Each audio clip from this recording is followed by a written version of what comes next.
nós estamos começando uma série aqui do Tecnopolítica por dentro da internet.br.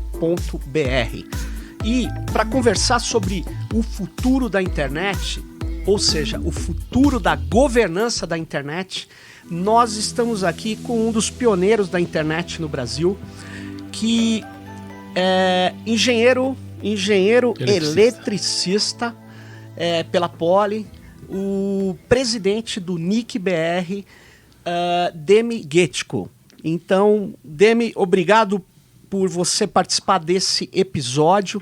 E é um episódio muito importante, fundamental, porque nós que usamos a internet, todos nós que temos serviços, temos entretenimento, temos uma série de práticas extremamente positivas de educação, de cultura pelas redes. Começamos a ver nos últimos tempos que a internet é também um ambiente que gerou uma série de dúvidas, uma série de crises, fake news, críticas à democracia, dificuldades de governança.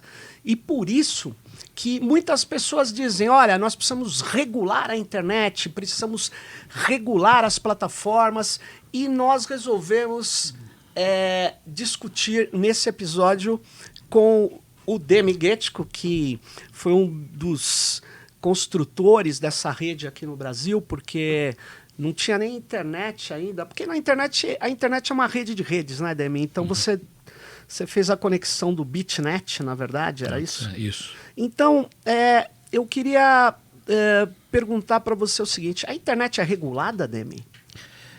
Veja, eu acho que para a gente poder discutir isso direito tem que pegar a gênese dela, ver como é que ela nasceu, quais foram os conceitos originais da internet.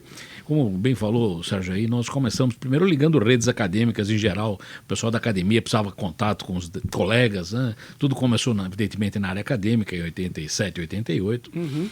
Em 89 a gente conseguiu a delegação do .br, o que daria um sobrenome para os sítios brasileiros. Nós poderíamos ter um sobrenome que foi muito bem aceito e temos um excelente resultado nessa área, quer dizer, o BR foi muito adotado pelos brasileiros em geral. Então isso foi conseguido em 89. Não tínhamos ainda, digamos, tráfego internet. O nosso tráfego era basicamente BitNet e DECnet, que era uma rede de física de alta energia chamada HAPNet. Aí, em 91, nós passamos a ter tráfego, liberamos o tráfego TCP/IP em fevereiro de 91 pela linha FAPESP-Fermilab, que era a linha que estava naquela altura funcionando com TCP/IP, e a partir daí foi morro abaixo, quer dizer, daí para frente todo mundo passou a se interessar. Nós tivemos a Eco 92, tivemos uma opção de coisa na área, então a partir de 91 houve uma avalanche de sítios sendo conectados, de gente sendo conectada. Entra em cena a web entra em cena por volta de 93, por aí no Brasil, e a web dá a todo mundo condição de participar da rede, né? Então a rede deixa de ser uma rede de computadores para ser uma rede de indivíduos, né? A rede inicialmente era uma rede de computadores em cima do qual você tinha correio eletrônico, você tinha acesso a arquivos, você tinha transferências em geral um a um, né? E com a web, com outras ferramentas, isso vira acessível a todos os usuários. E a partir daí passa a ser uma rede social, né? E aí surgem as redes sociais, aí surge toda essa encrenca aí que o Sérgio comentou, e nós vamos tentar tratar de alguma forma. Mas eu queria destacar que a internet é um substrato muito fértil, né? Muito sólido, muito bem pensado.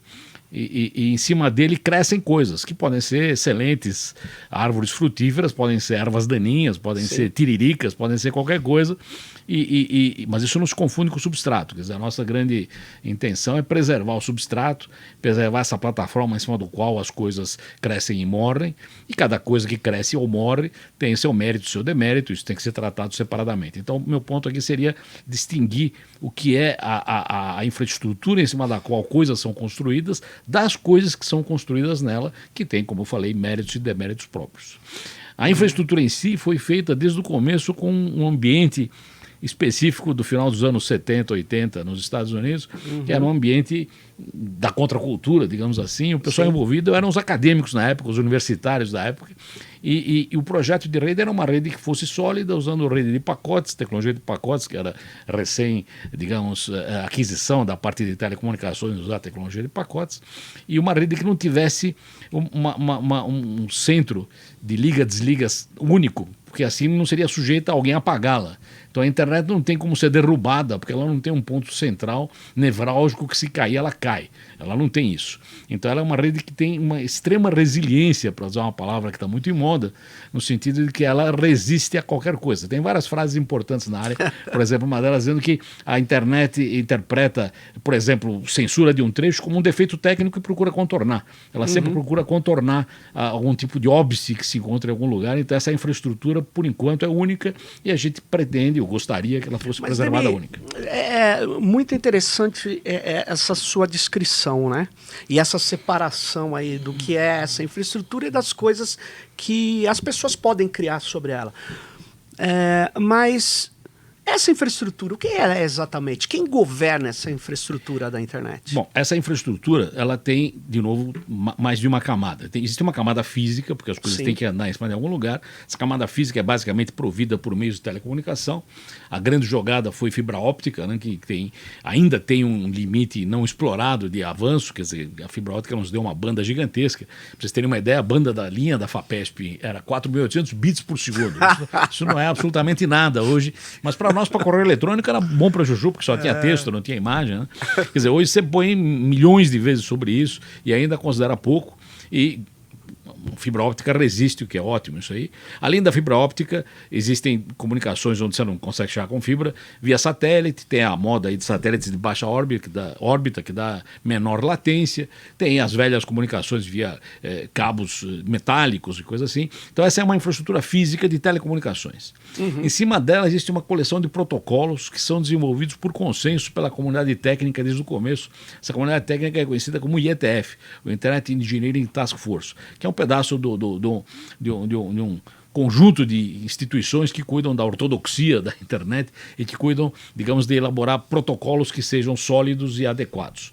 Então, entra aí o TCP/IP, que o Windsurf desenvolveu por volta de 71, 72, entra a região do HTTP, entra a região do FTP, entra a região do DNS, quer dizer, tem uma porção de protocolos que as pessoas que se conectam à internet, na verdade as redes que se conectam à internet aceitam adotá-los. Se não quiserem adotar, não se conectem, evidentemente.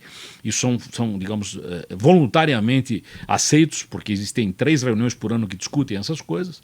E essa é a infraestrutura em cima do qual crescem outras aplicações. Nos velhos tempos, isso aqui era totalmente distribuído, que você ligava diretamente a quem você queria, mesmo quando apareceram os primeiros sítios da web, você tinha uma lista dos quais você queria visitar, quais eram bons para software, quais eram bons para conversa sobre algum tema, e você ia mapeando isso. Com o tempo, com as ferramentas de busca e com digamos, agrupamento disso nos chamados jardins murados, né? A América Online era um deles, né? E outros dessa área, aí disseram, não, para de ficar procurando, aí vem aqui, a gente te dá tudo que você quer, tem café, tem água, tem colegas, tem piadas já armadas, etc. e tal. E isso gerou, digamos, um certo comodismo dos usuários que passaram a se sentir confortáveis em ficar num lugar fechado. Isso, evidentemente, tem contrapartidas que vão ser examinadas mais tarde, mas essa centralização da internet, a gente considera que não foi, digamos, um resultado muito positivo do ponto de vista do conceito original dela, e sistematicamente a rede busca se libertar disso e voltar a um sistema mais descentralizado. Mas, Demi, você falou do IETF, né, que essa estrutura, né, essa organização, né, de engenharia de rede, que é responsável pelos protocolos. Então, ela tem que validar os protocolos. Ela define os protocolos. Ela define os protocolos. Quer dizer, se eu criar um protocolo aqui, eu e os meus alunos, não quer dizer nada. Eu preciso validá-lo, né? Tem as famosas Request for Comments. RFC, isso aí. RFC. E quem cuida dessas RFCs é a IETF. E a IETF, ela tem outra organização que ela não tem nada a ver com o nome de domínios. Não. Ela cuida dos protocolos técnicos. Tem a ver com o nome de domínios, porque o protocolo que cuida da tradução de domínios, DNS, é um RFC criado no IETF. O IETF se reúne 3 vezes por ano, em lugares variados, e os protocolos que têm uma uma tendência de sendo hierarquicamente subindo na cadeia de valores, podem chegar a ser um padrão. Eles começam com uma proposta que pode ser discutida, malhada, a maioria delas não viram nada, viram informativos ou simplesmente ficam históricos, tem bobagens em geral, tem piadinhas em 1º de abril, mas os protocolos que sobrevivem às discussões, eles vão subindo na cadeia e podem se tornar um standard, né? Pode ser standard proposto, pode ser boa prática e pode ser realmente standard. TCP/IP é um standard, IP é um standard, UDP é um standard. Então você tem standards aí. Os standards, obviamente, fazem parte do que você deve aceitar para entrar na internet. É a nossa língua franca, é o que você conversa para entrar na rede. Você pode ter qualquer ideia, pode propor lá, ela pode prosperar ou não, vai depender da comunidade. Tem um lema famoso do ETF que diz o seguinte: nós rejeitamos reis e rejeitamos autoridade e votação. Nós acreditamos basicamente em consenso e código bem escrito. Então, esse é um lema que o David Clark foi o primeiro chair, um dos primeiros chairs do IETF, e em geral nas camisetas você encontra isso, dizendo que a forma de você chegar a um protocolo é que ele seja algo que a comunidade considera que é sólido e tem valor, e só quando houver esse consenso é que ele vai seguir. Não existe a história de ganhou por 10-9. Isso não faz sentido nenhum, porque pode ser que os 9 que perderam têm ideias melhores que os 10 que ganharam. Então nenhum protocolo da RF, que é uma RFC, né, um documento aberto, todo mundo pode ler, até para poder implementá-lo, nenhum desses protocolos foi votado. Não. Ele, quando adquire esse status, é que não, beleza, isso é o melhor que a gente pode fazer. Isso aí é uma coisa que ninguém está totalmente de acordo, mas ninguém vai se matar por causa dele. Quer dizer, ele é aceitável. O consenso é isso, algo que você consegue viver com aquilo. Então, se todos nós estamos de acordo que dá para viver com o que está lá, eu posso ter uma ideia um pouco melhor, mas os outros não gostam dela, outro pode ter uma ideia um pouco melhor que eu não goste. Então, chega a ser um consenso que é digamos, um valor médio em que todos conseguem concordar com ele. Quer dizer, a estrutura de protocolos da internet, então, eu poderia dizer que são as principais, vamos dizer assim, formas legislativas da rede. Ela que faz um computador se ligar com o outro, com a rede, com o roteiro. Ela que define o que é a internet. Aliás, é um comentário, por exemplo. Né? A internet começou com uma ARPANET, uma rede da ARPA, que era uma agência de projetos norte-americana ligada ao Departamento de Defesa. E aí o projeto de primeiro protocolo, depois do primeiro que foi abandonado, que era do Steve Crocker, o Windsurf e o Bob Kahn resolveram criar um outro chamado TCP, Transmission Control Protocol. E o TCP, depois de examinado e testado, decidiu-se que vale a pena dividir em 2 pedaços. Um pedaço embaixo, chamado IP, e um pedaço em cima, que continuou chamando TCP. O pedaço de baixo, IP, ele chama IP por ser Internet Protocol. E esse é a cola que gruda os diversos pedaços da rede. Então a internet é uma rede montada por essa cola chamada IP. Por isso que ela ganhou o próprio nome do protocolo. Quer dizer, a internet chama internet por causa do Internet Protocol, que é o IP, em cima do qual o TCP, o UDP, o DNS, todo o resto das coisas funcionam. Então, essa é a infraestrutura que deu o nome à própria rede. E então, na verdade, se eu quiser criar a internet 3D, uma nova camada, não sei, eu vou ter que ir lá na IETF, apresentar a minha proposta e submeter lá ao juiz, aos debates. Isso. E se ela for adquirindo relevância, força, aí uma hora ela vira um standard, um padrão. Isso. Agora, por outro lado, você pode fazer o que você quiser sobre o que existe. Quer dizer, você pode. A internet é aberta à experimentação, né? Sim. Até Pokémon fizeram. Você pode fazer o que você quiser. Quer dizer, depois abandonam, foi uma bobagem, ou sei lá o que for. Quer dizer, você está liberado para fazer o que você quiser sobre a infraestrutura, desde que você não afete a estrutura embaixo. Então, você usando o que está construído, você cresce o que você quiser. E quem vai decidir se aquilo progride ou não são os usuários, que vão clicar naquilo ou não. Se ninguém ligar para aquilo. Veja, por exemplo, o Second Life. Foi criado uns 6 anos atrás, sei lá quantos anos atrás, não prosperou. Agora estão tentando retomar com outra cara. Em suma, isso pode prosperar ou não prosperar. Isso não tem nada a ver com a infraestrutura em si, que em cima da qual se constrói. Então, na verdade, esse instrumento de regulação dos padrões tem funcionado bem, porque nós estamos vendo que a internet funciona bem. Os padrões da internet são robustos, né? E eles funcionam. E por que então surge a ICANN e essa outra estrutura? Essa outra estrutura, tudo bem, ela usa os protocolos da IETF, mas ela é outra coisa. A ICANN, ela tem servidor raiz, ela define quem vai ter um DNS X ou Y. Como é que funciona isso? Como é que isso se liga com as outras partes da internet? Veja, a internet, originalmente, cada máquina se identifica por um número IP, Internet Sim. Protocol. Então você teria cada dispositivo da rede, cada coisa ligada à rede tem um número que o identifica. Isso é extremamente desconfortável para você usar.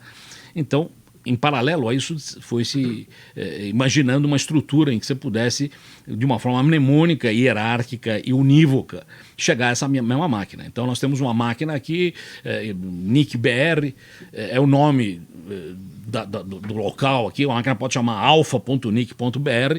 Essa vai ser a única máquina alfa NIC-BR no mundo, porque é o único BR e debaixo do BR só tem um NIC e debaixo do NIC só tem uma alfa. Então você constrói algo que é unívoco, né? Sim. Então, alguém precisa dizer que o BR é Brasil e não é Brooklyn, ou é outra coisa qualquer. Quer dizer, alguém precisa ter a raiz dessa árvore, e quem cuida da raiz é o ICANN.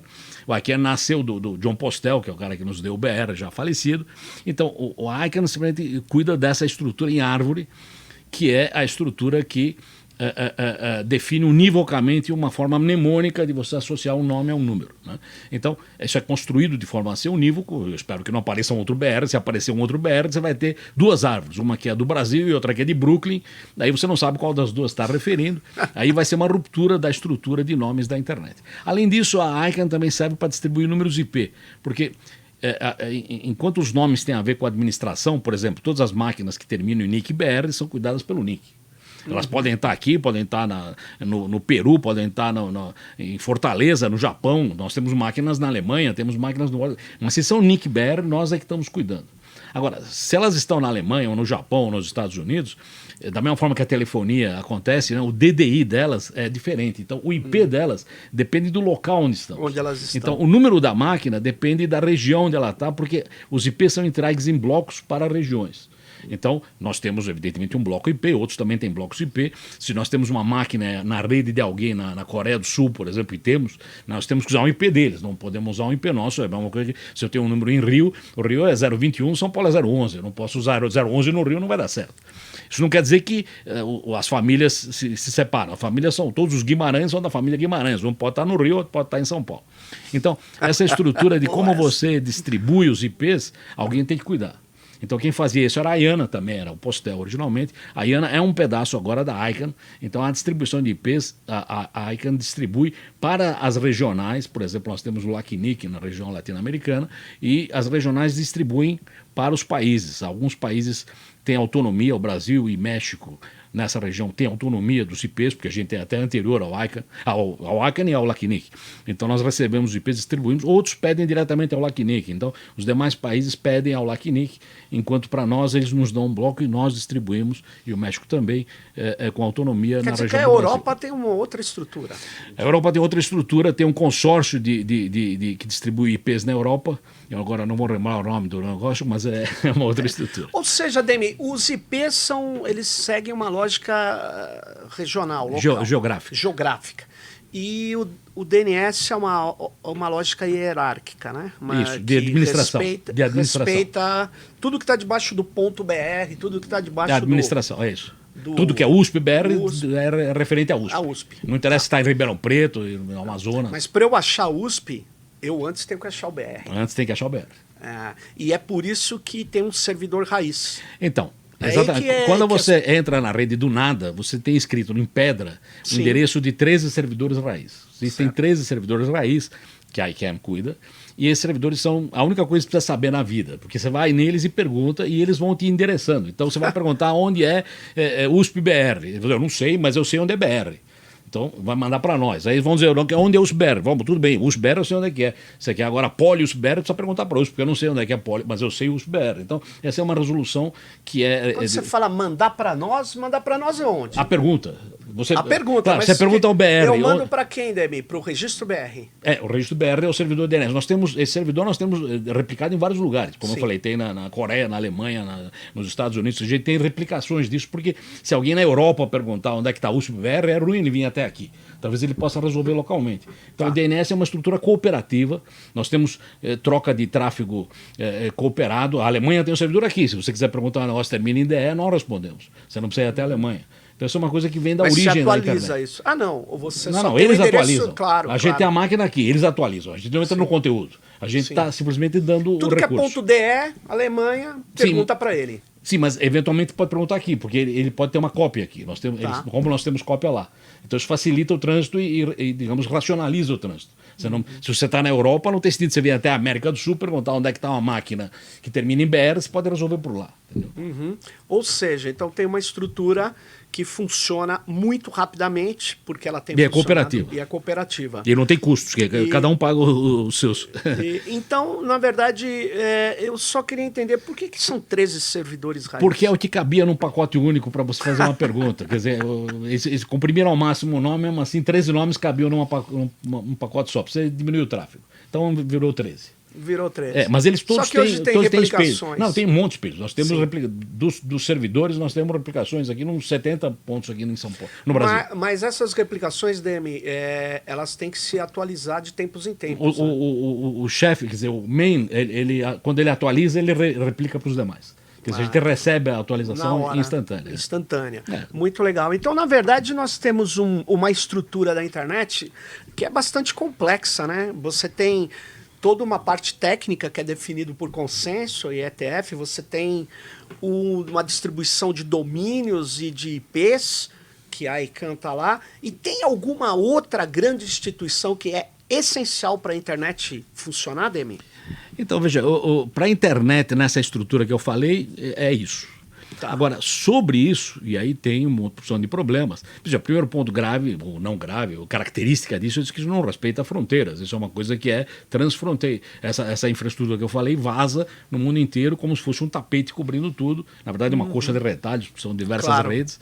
Mas, certamente, quando você sobe no nível, você tem características regionais que podem ou não ser respeitadas pelas aplicações que estão sobre a internet. E aí você tem uma tensão grande, você tem um problema de legislação, em que legislação se aplica em cada caso, até onde a legislação pode ir ou não, qual é o tamanho do seu braço, né? A GDPR europeia pode atingir fora da Europa, etc. e tal. São coisas muito delicadas. A parte de jurisdição, tem alguns órgãos que discutem jurisdição, mas não há acordos internacionais na área, e essa é uma região evidentemente complexa.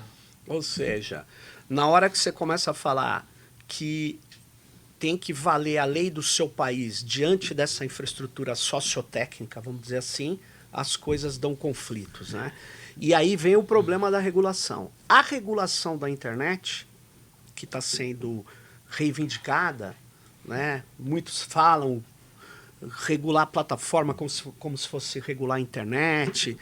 Eu queria que você falasse o seguinte: você acha que depois de tudo que aconteceu, vendo a internet evoluir, tudo que ela trouxe de bom e de ruim, essa estrutura ela precisa ser alterada? Qual o futuro dessa regulação para você? Bom, eu vou falar, evidentemente, do meu ponto de vista, Claro. com todas as falhas e contra-argumentos que pode ter por aí.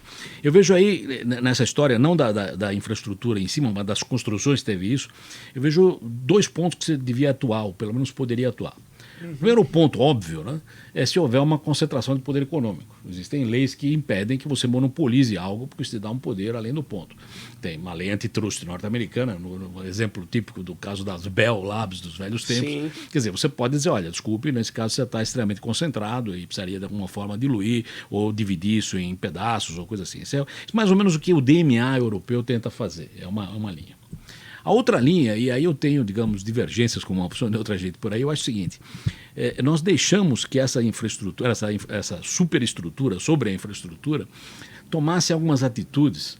E aí é aquela velha discussão que eu acho que nós devíamos, antes de procurar quais são os erros de inação deles, porque deixaram isso, deixaram aquilo, verificar quais são os erros de ação.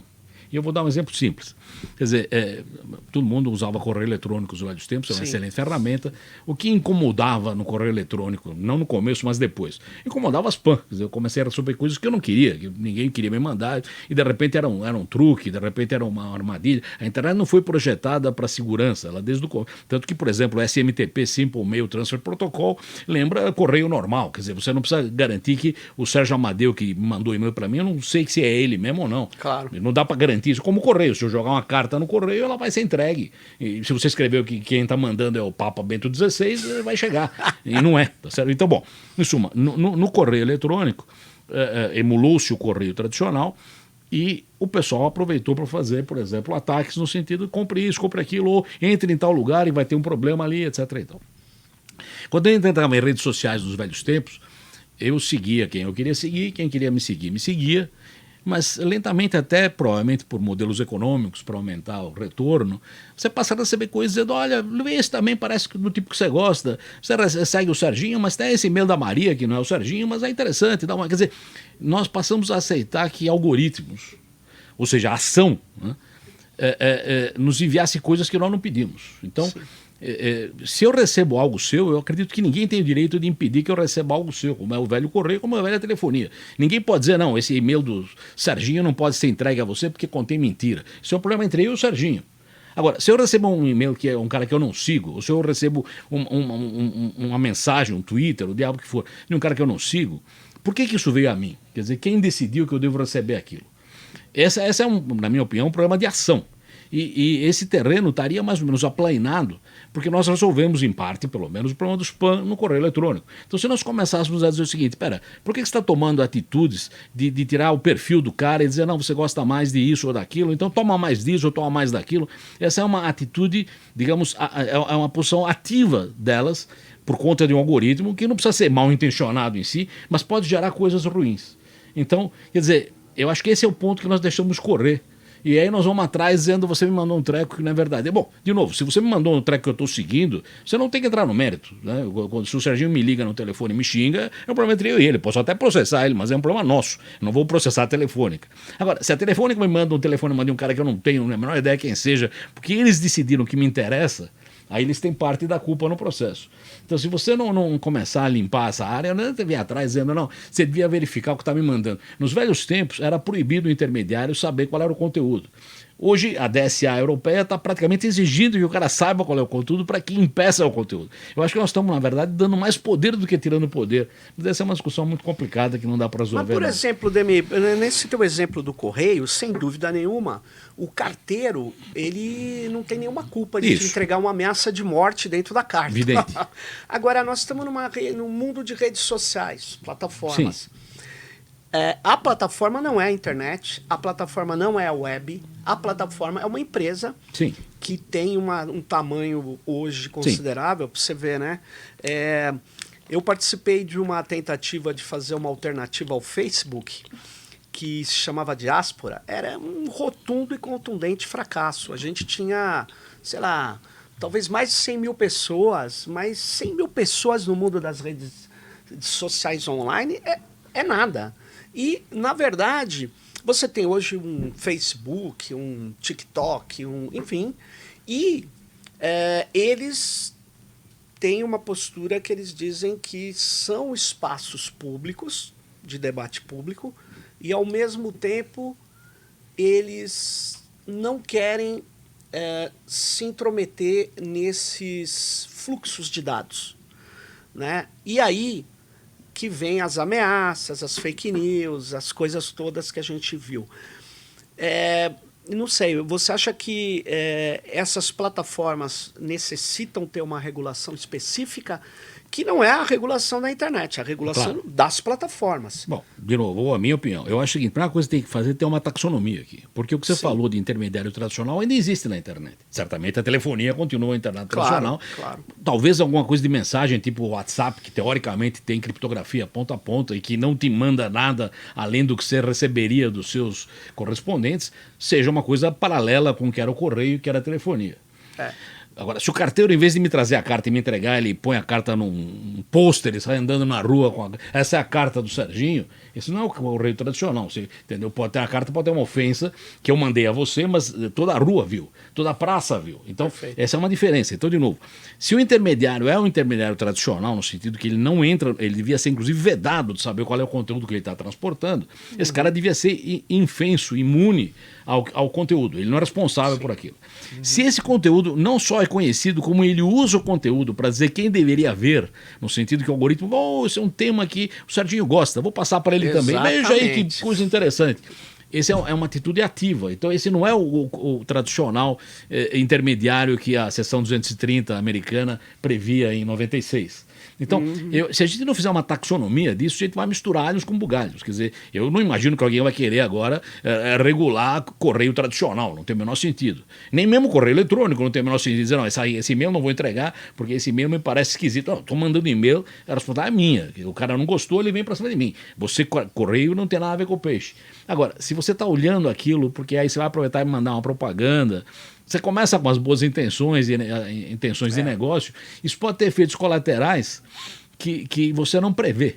Eu vou usar uma frase que me veio hoje de manhã na cabeça. Tem uma frase famosa de um filósofo conhecido, dizendo que a história começa em tragédia e depois se repete em farsa. Conheço. Eu diria que na fase atual a coisa começa em farsa e depois se repete em tragédia. É verdade, é verdade. Precisa trabalhar isso aí. Mas tudo que você está me colocando indica uma necessidade você chamou de taxonomia, ou seja, separar as coisas. Separar as coisas, mas existe, Demi, hoje uma força, né, que muito grande, principalmente quem defende a democracia, por causa dos ataques brutais que são feitos pelas redes, que não tem a ver com a rede, são pessoas fazendo isso, mas que o que está se cobrando é que se organize bloqueios. Olha, o ano passado, mais de 40 países, não por motivos nobres, bloquearam a internet, bloquearam na infraestrutura. Então nós estamos vivendo uma coisa assim, que o futuro da internet depende de uma proposição que aqueles que querem mantê-la livre e democrática façam, né? Porque senão o que pode acontecer é vamos chamar assim, um exagero que coloca em risco toda essa dinâmica. Então eu acho que, por exemplo, na internet brasileira, nós temos um sistema de governança, que a gente não falou muito aqui, só no começo. Esse sistema de governança no Brasil, você acha que ele está funcionando bem? Ele pode continuar sendo um sistema multissetorial, apesar da gente ler nos jornais que vários... Por exemplo, a Anatel falou que ela cuidaria de toda a internet, seria até a polícia da internet. Bom, isso eu fiquei um pouco chocado quando eu li isso, mas eu queria que você, como o presidente do NIC-BR, nos explicasse esse modelo de governança no Brasil. Ele está dando conta do recado? A internet funciona bem no Brasil por causa desse modelo? Eu acho que a internet funciona bem no Brasil e foi citada, digamos, como exemplo para vários países, historicamente. Primeiro, até o modelo brasileiro do CG, criado em 95, ele é anterior à ICANN, que é de 97, e ele é multissetorial desde o seu início. Quer dizer, inicialmente ele era multissetorial, mas com indicações, né? Depois, na revisão em 2003, o Serginho foi ator fundamental no processo, passamos até a eleição da área, digamos, pública, da área privada, né? E manteve-se a indicação do lado do governo. Nós temos o decálogo do CG, é um negócio que foi recebido, digamos, com aplausos internacionalmente no IGF, em que a gente apresentou isso, que foi em algum lugar, em Riga. Não foi em Riga, foi em Vilna. Todo mundo achou ótimo, né? O Marco Civil, eu acho que foi uma enorme conquista em 2014, junto com a Net Mundial, quando a gente conseguiu a assinatura disso daí. Então, do ponto de vista da internet, o Brasil tem uma excelente imagem internacional. Todo mundo considera o Brasil como algo a ser seguido, né? E eu gostaria muito que isso se mantivesse assim, e que não virássemos, de repente, motivos de crítica. Então, eu acho que o Marco Civil é algo que tem que ser preservado. Ele teve uma adição importantíssima, foi a LGPD, a Lei Geral de Proteção de Dados. Proteção de dados é uma coisa que não tem a ver só com a internet. Claro. Mas certamente a internet é um negócio fundamental no processo. Então, acredito que esse tipo de articulação que nós temos é muito boa e a gente teria que seguir daqui para novas medidas. Nada contra que você tenha novas medidas. Eu acho que o que está no Marco Civil é perfeito, é principiológico, como dizem os que entendem do que é principiológico, no sentido de que é uma coisa que são direitos que não se mudam, não são coisas que têm que ser ajustadas. De novo, quando você fala que você tem que buscar os verdadeiros responsáveis e não pegar os intermediários, isso é absolutamente verdadeiro se os intermediários são intermediários. Se os intermediários são, em parte, responsáveis, por exemplo, claro, ao tomarem a iniciativa de me mandar algo que eu não pedi, eles deixam de ser intermediários e passam a ser agentes ativos. Então, de novo, isso é uma questão de estabelecer uma taxonomia e uma ordem certa das coisas, para você não jogar fora a criança junto com a água do banho. Então, eu diria que nós estamos numa situação muito boa internacionalmente, somos considerados, digamos, um país tecnicamente muito sólido, mas além da parte técnica, a parte legal foi bem construída e a parte de governança foi bem construída, o CG foi imitado em vários lugares e segue bem, né? Eu acho que é importante que a gente não permita que, digamos, as agruras que a internet nos traz e, digamos, as ansiedades que ela nos traz nos levem a tomar decisões erradas em relação a isso. Agora, Ademir, o multissetorial brasileiro, você acha que ele precisa ser aprimorado? Os setores que foram destacados como fundamentais lá atrás, eles continuam sendo fundamentais para a internet? Eu acho mais importante a ideia do multissetorial do que como ela é a composição nesse momento. A composição nesse momento varia. Por exemplo, o pessoal de governo tinha determinados ministérios representados lá que foram fundidos, foram separados, mudaram para cá, mudaram para lá. Talvez fosse melhor ter um conjunto de cadeiras de governo que fossem indicadas, independente de estar amarrada a uma cadeira A, B ou C, porque essas cadeiras A, B ou C mudam. Do lado da área privada, nós temos algumas coisas que também foram pensadas na época da criação do CG. Certamente é muito bom que tenha 4 elementos da área privada, 3 da área acadêmica, 4 de ONGs e tal, mas isso eventualmente pode ter algum aperfeiçoamento no sentido que você garanta que, digamos, a sociedade continua bem representada no processo. Então, isso certamente, mas isso não afeta o fato de ser multissetorial e nem afeta a proporção. Talvez você possa fazer pequenos ajustes aí, que isso as próprias eleições resolvem. Quer dizer, quando você tem uma eleição em que determinado setor se sentiu não bem representado, ele participa mais efetivamente da próxima e consegue um representante no CG. Que pode ser também, discutir também bom, isso desde o começo foi tentado, eu sei porque eu participei disso, foi tentado uma paridade entre todos os setores. Isso não existe. Claro, o governo é minoria, se somar todos os representantes da sociedade civil, mas o governo é muito forte, né? Então ele é a minoria de 2, né? Ele poderia ser do jeito que você falou, poderia ter ajustes fundamentais nesse modelo de governança. E eu acho que essas coisas variam. Por exemplo, temos uma cadeira para representante de software e hardware. Isso já foi o mais importante nos velhos tempos do que talvez hoje. Já não temos um grande fabricante de hardware e de software na área. Isso não vou entrar em discussões nesse caso, mas, por exemplo, talvez do lado de governo a gente tenha o CNPq.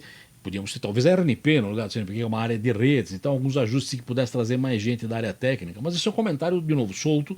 Eu acho que a ideia central é multissetorialismo, tem que ser preservada a todo custo, porque é o que nos deu visibilidade, que nos deu, digamos, respeito internacional na área, e isso é fundamental. E como isso se comunica com o NIC, para quem nunca pensou sobre isso, Demi? Então, veja, o NIC, na verdade, historicamente, ele começa até antes do CG, porque ele começa com o BR, com as ligações de rede, mas o NIC é um órgão técnico que não tinha personalidade jurídica, porque era, na verdade, feito pelas pessoas que eram pagas pelas instituições envolvidas. Eu era funcionário da FAPESP, os outros eram funcionários da UFRJ, etc. E tal, cada um trabalhando em algum lugar e trabalhava em redes acadêmicas, né? Quando isso começou a ter, digamos, importância além da academia, e esse é um dos motivos da criação do CGI em 95, nós até avisamos, é o seguinte, nós temos domínios para universidades, mas agora tem domínios pedidos para o pessoal da área privada, vai precisar de CNPJ, pode ser CPF, vamos cobrar ou continuar grátis, era tudo grátis até 97, 98, não cobrávamos nada desse negócio, porque cada um era suportado pelas próprias instituições, mas uma hora a instituição não ia querer continuar pagando funcionários de uma rede internacional para gente da área comercial e privada usar. Então o CG veio, de alguma forma, colocar um plano normal de continuação disso e de expansão disso lembra que em 94 começaram os provedores a aparecer, Dialdata, Mandic, depois grandes empresas de mídia passaram a ser provedores, o BOL, o UOL, etc. e tal. Então, as BBS, algumas viraram provedores. Sim, claro. Tem gente que não sabe o que é BBS, né? Mas é interessante isso. Ainda tem esses protocolos, né? Tem, mas ninguém mais está usando. Bulletin Board System. Mas vamos lá. Então, quer dizer, então o NIC é o que executava a coisa técnica desde o começo, registro de nomes de domínio, distribuição de números IP, etc. e tal, e continuou fazendo isso. Nós passamos a receber recursos a partir de 97, quando o CG decidiu que íamos cobrar para eliminar o ônus das instituições que mantinham aquilo por conta própria. Isso nos deu rapidamente superávit. Então, o CG passou a ter recursos para aplicar em atividades em prol da internet brasileira a partir do superávit que o BR estava gerando. O NIC, em 2003, virou, na gestão ainda, Ivan virou uma pessoa jurídica, mas não foi ativado, foi ativado em 2005. Sim. Em dezembro de 2005, quer dizer, em 2005 nós passamos a receber o recurso que ia para a FAPESP, passou a vir diretamente para o NIC. Por que ia para a FAPESP, Demi? Porque era lá que funcionava o BR. Então, quando o CG decidiu cobrar, ele não tinha onde colocar para o CG, não tem personalidade jurídica. Então, o que a gente faz? Então, foi feito um projeto dentro da FAPESP, isolado dos recursos da FAPESP, para não misturar os dinheiros, onde o dinheiro do registro ia. Então, ainda existe hoje esse projeto lá com o resto. Por exemplo, os 6 centros de inteligência artificial criados pelo MCT e a FAPESP são com recursos do BR que estão lá desde o começo dos tempos. Você ainda tem recurso lá.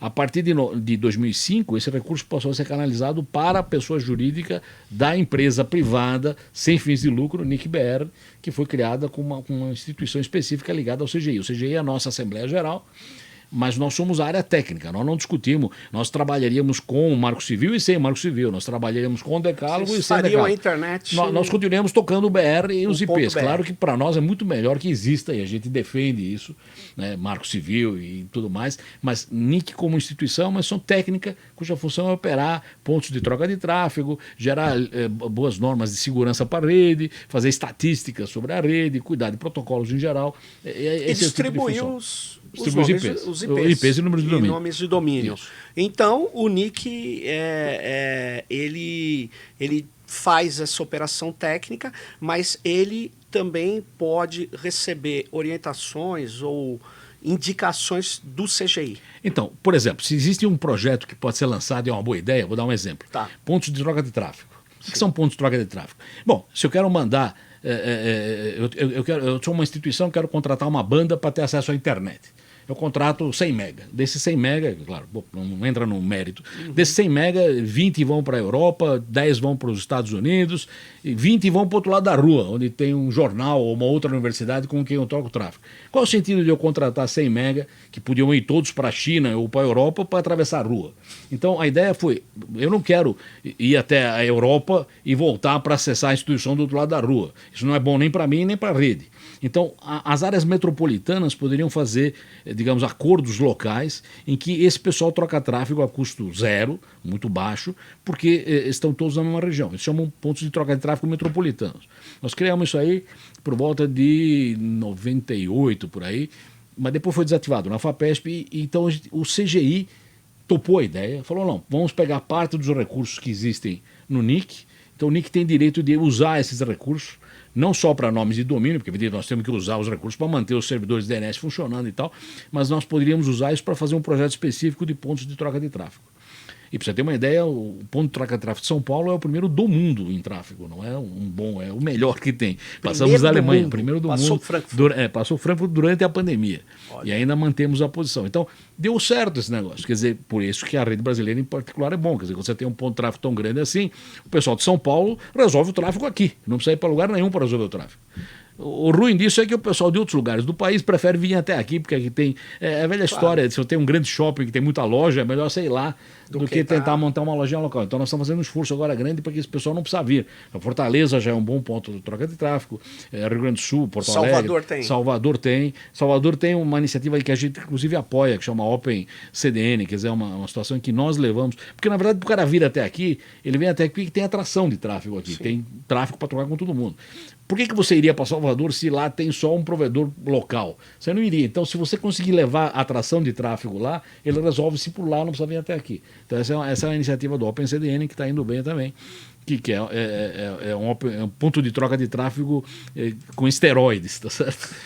Então, é isso.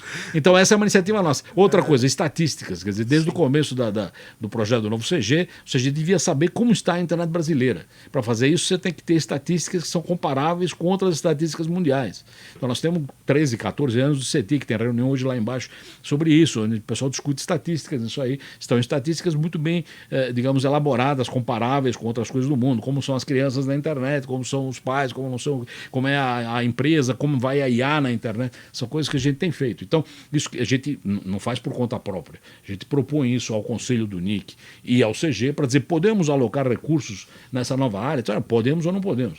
Temos superávit? Temos. Então, ótimo. Então, aloca-se ou não e a gente vai mostrando os resultados. Entendi. Então, o NIC não cria coisas por iniciativa própria, mas ele pode propor coisas que, se aprovadas, podem gerar um projeto. Ou seja, então o CGE é um conselho dessas boas práticas, dessas aplicações. Dessas aplicações. É um crivo que diz se vale a pena aplicar em algo. E por isso que ele é multissetorial. Isso. Ou seja, ele constrói o consenso para funcionar. Isso. E o que a gente recolhe é mais que razoável que volte para a internet, porque é um dinheiro que não é um dinheiro público, é um dinheiro do pessoal que registra BR e tem que voltar para a internet brasileira. E esse é um dinheiro que não tem carimbos específicos, claro que passa pelo crivo do CG, pelo crivo do Conselho do NIC, mas de alguma forma volta em atividades que são benéficas à internet na verdade, local. então, desde que começou o projeto, ainda quando o NIC não era uma figura jurídica ali, já consolidada para recolher recurso, você diz que o registro do BR, aquele que a gente registra os domínios dos nossos sites e aplicações,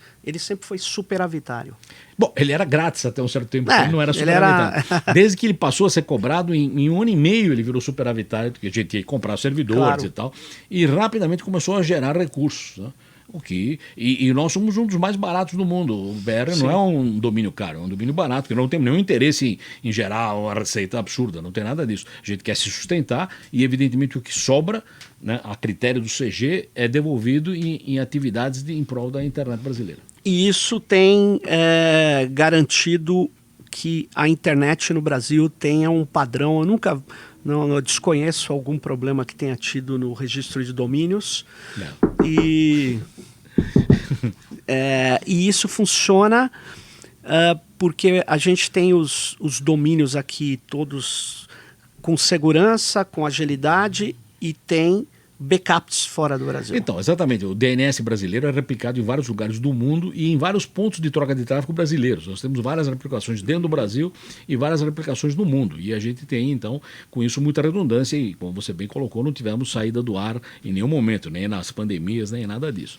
E a gente tem algum esquema que a gente preserva desde o começo. Por exemplo, a gente mantém uma semântica no BR. A gente não abriu o BR para registro direto. A gente mantém debaixo do BR um segundo nível que nós controlamos. Então, por exemplo, GovBR é o lugar onde as entidades de governo registram.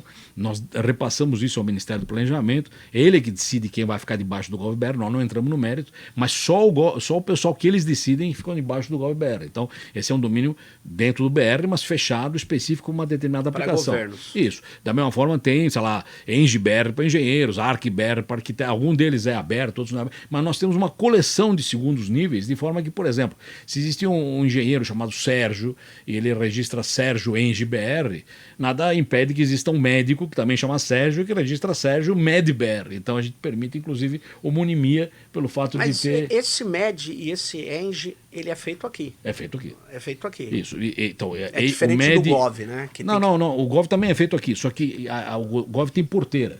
Tem porteira, só entra tem no Gov quem ele autorizar lá. O Eng e o MED não tem porteira. Se você quer registrar Batata EngBR, você registra, porque o Eng está aberto a quem se considera parte daquela comunidade. Nós não entramos no mérito disso. Eu me lembro, porque eu tive que registrar do Governo Eletrônico de São Paulo há muito tempo atrás, e São Paulo tem o mesmo nome do estado, né? E o estado já tinha esse domínio, e estava ainda acertando. Não, aí eu falei, então o nosso é prefeitura.sp.gov.br. Aí eles falaram, mas Bauru também é prefeitura. Eu falei, mas não é do tamanho da de São Paulo. Aí alguém aqui autorizou. Alguém não, o governo autorizou. O governo de São Paulo. Esse também de São Paulo autorizou. Era a Prodesp que fazia isso, eu não sei quem é agora, mas era a Prodesp. Mas enfim, tem lá uma negociação, né? E tem funcionado esse registro. E a segurança dele tem sido impecável porque... Como você bateu na mesa, eu bato também, ele tem funcionado de maneira... Agora, como que vai ficar daqui para frente, Demi? Você vê... você, claro, deve estar percebendo as várias pressões para ter determinadas incidências legais, né, aprovadas no Legislativo, ações de governo, em relação à internet. O que você vê nos próximos meses, nos próximos anos? Como que vai ficar isso aqui? Como é o futuro da governança da internet? Bom, não vou repetir a frase do Malan, que o futuro já é difícil, porque no Brasil até o passado é indefinido, mas não vamos entrar nessa discussão. Mas eu acho que o ponto fundamental aqui é que a gente preservasse, que a gente preserve, né, o que a gente aprendeu esse tempo todo. Primeiro, acho que é um erro a gente dizer, vamos começar a discutir isso do zero, porque não é verdade. O Brasil tem uma enorme quilometragem rodada na área. Então, o primeiro erro é, tem um negócio chamado internet, vamos discutir. Isso já vem há algum certo tempo. Segundo, eu acredito que o modelo, por exemplo, que o Marco Civil usou, com mais de 2 anos e meio de discussão pública, gerou algo que é imune a críticas da época e continua válido até hoje. Então, eu acho que é fundamental que a gente separe o que são coisas principiológicas, são coisas que não mudam, que tem mudança muito lenta, só quando a sociedade muda, de coisas que são pontuais, que não são importantes. Quer dizer, por exemplo, se você discutir segurança, nos velhos tempos você tinha ataque de vírus a partir de disquete. Hoje não tem. Se tivesse uma lei dizendo é proibido o disquete ter vírus, você não sabe nem o que é disquete, quer dizer, isso aí morreu. Então, a coisa tem que ser principiológica. Então, se você tem uma lei que é principiológica, tudo bem. Outra coisa que me incomoda, pessoalmente, e eu escuto isso várias vezes, não, esses caras, eles agem no Brasil, então precisam ter respeito à legislação. Claro que eu gostaria que isso fosse assim, mas vamos fazer uma analogia. Digamos que tem um bookmaker na Inglaterra que por telefone você joga na loteria. Ele é um bookmaker na Inglaterra. Na Inglaterra pode ter um bookmaker. Você vai fazer o que com isso? Você pode bloquear aquele número. Você não pode dizer, você não pode aceitar a aposta de brasileiro, para ele não sabe que é brasileiro. Vou dar um exemplo pior. Em países da região Oriente Médio, teve reclamações de que tem empresas brasileiras que vendem pinga, e lá não pode vender pinga. Mas, de novo, eles vendem pinga na internet aqui. Quem compra pinga, quem tem que controlar a entrada de uma pinga ilegal é, digamos, a alfândega deles. Não é a internet que diz, não, você não pode vender pinga para a Arábia Saudita, porque eu não tenho a menor ideia. Se eu sou de Pirassununga, eu não tenho a menor ideia que países podem ou não comprar pinga. O cara mandou para mim um pedido, pagou, eu mandei. Se entram num país, isso é um problema da alfândega local. Então, às vezes, a gente tem essa intenção. Tudo que funciona na internet funciona em todo lugar do mundo. Sim. Então, a frase dizer não, ele funciona no país. Claro, a telefonia também. O correio funciona em qualquer lugar do mundo. Então você vai, não, o correio aqui tem que respeitar. Bom, o correio seu respeita as suas normas, o correio dos outros países respeita os países. Sim. E existe uma norma geral que faz o correio internacional funcionar, que é o que a telefonia tem, por causa da ITU e por causa de outros órgãos desse tipo. Então, precisamos tomar cuidado com esse tipo de afirmação, porque eles esbarram em coisas que são irrealizáveis, tá certo? Não existe o ar do Brasil. O ar é o ar, quer dizer, o ar do Brasil também é da Argentina, do Paraguai, ele varia, tá certo? Não, aqui no Brasil poluição não entra. Eu não sei começar a fazer isso aí. Não, poluição entra. E por isso que aí é que tá, Demi, ó, antes da gente acabar, estamos chegando a 50 minutos aqui, mas eu preciso falar isso, Demi. Olha só. O ar, todos nós temos que cuidar do ar. Argentina, Uruguai, Brasil, exatamente. Porque o ar não para na fronteira. Isso. Opa, parou na fronteira. Nossa. Então, na verdade, nós precisamos começar a ver tratados internacionais da internet, e isso a gente precisa efetivamente, porque são normas importantes, né? Eu sei que os tratados têm que ser validados dentro dos países. E quando você fala validado, vai vir uma discussão, Demi. Quem valida um tratado internacional sobre internet?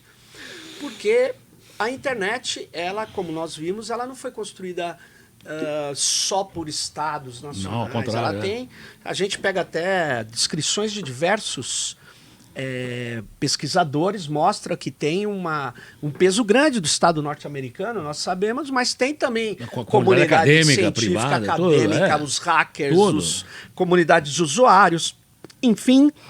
Mas hoje nós temos uma pressão, né, no mundo por regulações e, de fato, muitas coisas, até nos Estados Unidos, né, nós estamos vendo pressões muito fortes. Então, eu acho assim, a gente precisa, separando as coisas, começar por partes. Onde estão os problemas maiores da internet, do ponto de vista comunicacional público? São nas plataformas. Então, as plataformas precisam de uma discussão, talvez não, certamente negociada, porque senão também você não vai fazer valer a norma, né? É preciso que a norma seja validada efetivamente, né? Como foi a do spam, né? Do spam foi uma negociação e como a maior parte da sociedade tinha interesse no fim do spam. E nem acabou o spam, mas reduziu enormemente. Né? Então é isso que eu queria falar. É preciso, preciso regulamentar o que deve ser regulamentado. Né? Porque a internet está funcionando, tem os seus protocolos, tem as suas distribuições de domínio e tem novidades que a gente vai ter que atuar, que são na camada de aplicação. Né? Essas plataformas, as próprias Big Techs. É isso. Eu acho que uma das grandes discussões agora é essas, também de impedir a fragmentação da internet. E aí eu colocar meu ponto. Eu não tenho grandes ambições no processo. Eu queria que não fosse fragmentada a infraestrutura dela. Da mesma forma que a telefonia não é fragmentada, da forma que o correio antigo não é fragmentado. Eu não estou muito preocupado se você gosta de tal plataforma ou não, se determinados governos não, essa plataforma não é bem-vinda aqui. Essa é uma coisa que está em cima da coisa. Da mesma forma que você tem vegetarianos que não comem carne, você tem... Isso não impede que exista uma infraestrutura única. Então, quando você discute fragmentação, de novo, existem várias visões do que é isso. Os que têm interesse, digamos, no negócio específico deles, eles não querem que o negócio deles seja fragmentado. Eu estou com menos ambição. Eu queria que a infraestrutura não fosse fragmentada e eu não ficaria tão, digamos... Mas como que seria essa fragmentação que você tem? Você tem... A formação que eu tenho, por exemplo, existe uma proposta que andou andando por aí de um novo IP. Andou até na ITU, etc. e tal. Acho que a China propôs um novo IP. Você tem um novo IP, você vai ter 2 IPs, a coisa quebrou em 2. Tá certo? Ou você não, aqui, se você fragmentar a infraestrutura física, não, aqui não entram cabos ópticos, ou você não entram fibras ópticas. Fio de cobre não pode mais. Então, você pode ter situações em que a infraestrutura em cima da qual crescem coisas é fragmentada. Isso seria, para minha opinião, o fim da internet, isso seria uma tragédia. Se você tem fragmentação numa aplicação específica, alguém não gosta da rede social X e bloqueia aqui ou ali, claro. Isso é uma coisa em cima da camada. Para mim, claro, você pode dizer não é tão bom, porque eu gostaria de participar da discussão. Tudo bem, claro. Mas é outra. É a mesma forma, ninguém gosta de spam. Você não ia matar o correio eletrônico por causa disso. Claro. Se você dizer, não, o correio eletrônico não entra aqui porque tem spam. Bom, aí você... Ou então tem que olhar todo o correio eletrônico. Ou tem que olhar todo o correio para ver o que é spam, o que não é spam. Aí não é o caso. De novo. Então, é fundamental você ter uma temperança no processo, aí você ter um equilíbrio no processo e, eu diria mais, ter uma taxonomia separando, né, o que é joio do que é trigo, porque senão nós vamos misturar tudo. Ou seja, a internet tem que continuar uma rede de comunicação aberta, intergaláctica. Ampla. Isso, né? Você sabe que o nome não é internacional, é intergaláctico. Mas é isso aí. Não, vamos nessa. Bom, Demi, muito obrigado por você trazer essas questões aqui pra gente. A gente está começando hoje o Por Dentro da Internet.br. Fique ligado nessa e até a próxima.